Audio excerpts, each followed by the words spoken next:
is. Whoa, my goodness. This is a lot of information on here, right? But we said, look, it's a snake. And at the snake, the mouth of the snake, there were a bunch of blood vessels, right? Afferent in, glomerular capillaries are hidden inside the mouth, and then efferent out. E for exit, A for toward.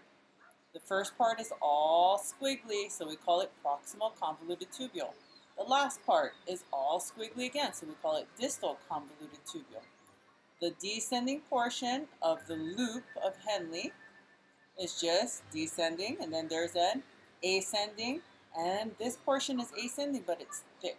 So we drew thick ascending limb. And the great thing is you guys can always pause and take a look at some of the functions. We will be more specific later, but the collecting system has collecting ducts, collecting tubules, goes through the minor calyx, and you guys can review from there. So there's two types of nephrons. There's one that you find in the cap, right? So in the cap cover cortex, so we call it cortical. But what's the word for next to the middle? Well, juxta, to juxtapose, means to compare side by side. So juxtamedullary is just side by side of the medulla. Two types, two differences in function. The longer the loop, the more you absorb.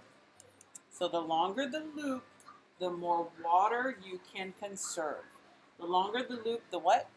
More water you conserve. So here is the rule. It's an 80-20 rule. Most of the things you study in medicine are going to be 80-20 or 90-10. So 80-20 rule is cortical nephrons,